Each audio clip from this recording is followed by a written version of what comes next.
In the run-up to Christmas, our word of the week this week is wise men. Let's take a look in Matthew chapter 2, verses 1 and 2 from the ESV. Now after Jesus was born in Bethlehem of Judea in the days of Herod the king, behold, wise men from the east came to Jerusalem, saying, Where is he who has been born King of the Jews? For we saw his star when it rose, and have come to worship him. So the phrase in question for us is wise men from the east. Let's take a look. Magoi apo anatolon. So magoi is the plural of magos, our word of the week, magos, wise man, magician. And we get apo from an anatolon. We've all heard of Anatolia, which used to be what we called Turkey, but anatolon means, by extension, the east. It's the place where the sun rises. So magos, our word of the week, magoi in the plural, has four basic meanings, and the first of them is a person of the Persian priestly caste, interpreters of signs.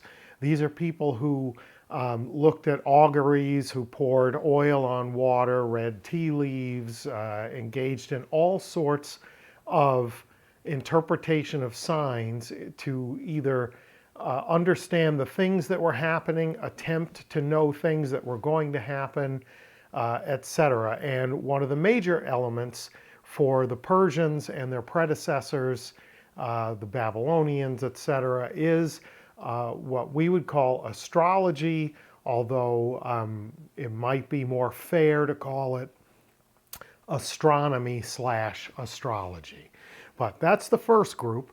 The second group are people who are possessors and users of sort of special knowledge and or abilities. One of the primary applications of this was when someone was sick and dying, you could pay them to prepare you for your journey to the underworld, to the afterlife. This was a great job. If you think about it, precisely 0% of your customers ever came back and complained that you didn't do it well, right? Because the only way for them to know, like if they got better, they didn't go to the underworld, they didn't go to the afterlife, so they didn't know whether or not you eased their journey. If they didn't get better and they did die, they didn't come back and complain. So what a great racket this was. Pardon me if that sounds cynical. The next is a magician, a person who was a healer, a protector, like someone who would put protective charms over you or your home, or a cleanser, someone who would sort of drive out evil spirits. This was also used as a derogatory term for a missionary from a foreign religion. Someone who came into your area talking about their religion to convert people to their religion was derogatorily referred to as a magician. They're coming with that foreign stuff, trying to get people to go in their direction.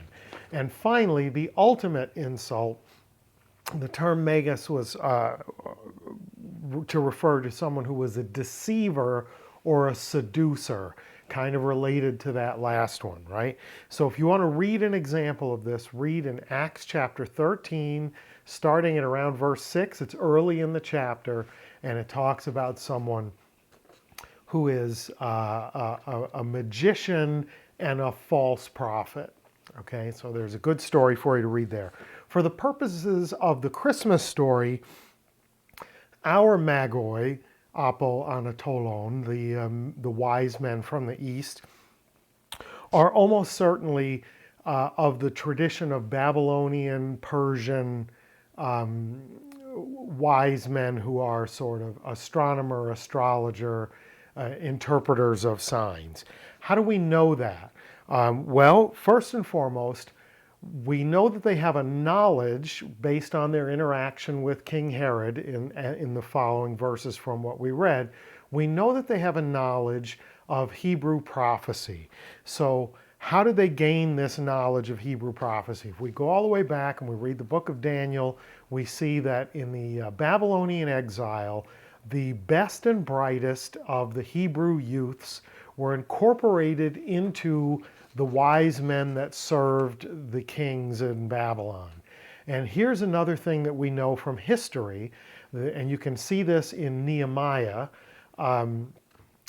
When it was time for Israel to be rebuilt, for Jerusalem to be rebuilt, Nehemiah and his cohort had a difficult time getting people, Jewish people, to leave Babylon and go back to Israel.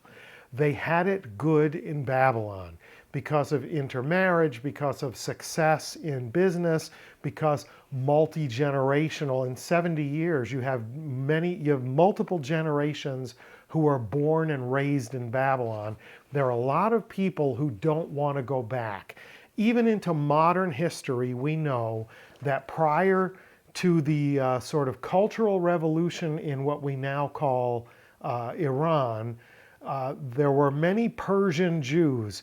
So Judaism had a stronghold in Persia all the way up into modern days because of the Babylonian exile and people who stayed. So our wise men, our magoi apo anatolon, our wise men from the east, have a knowledge of Hebrew prophecy that goes back into the days of the Babylonian exile. What else do we know about them? We know that they saw a star, right? That's what they told Herod. We saw his star when it rose and have come to worship him. They saw a star and they interpreted an astronomical phenomenon as having earthly significance, and they acted on it. They said, we believe that the prophesied newborn king of the Jews has been born. We're going to go see him. They said, and we're not going to look at it, I'm just going to read it quickly. Edomen gar autu ton astera en te anatole. So Edomen gar autu ton astera. We saw his star, en te anatole, in the east or in its rising. These priests saw that star and believed so much in its earthly import that they packed up and made a journey of weeks, multiple weeks, to get to Jerusalem to talk to Herod. That's how seriously they took it. So one of two things is possible. Either they're just crazy because they saw something in the sky and believed that they should journey for weeks on a dangerous caravan route and go to Jerusalem to seek this king. Or, as we read the rest of the story here in Matthew, we might come away and say, wow, they were in fact wise men. So magoi, apo anatolon, wise men from the east, from magos in the singular, is our word of the week.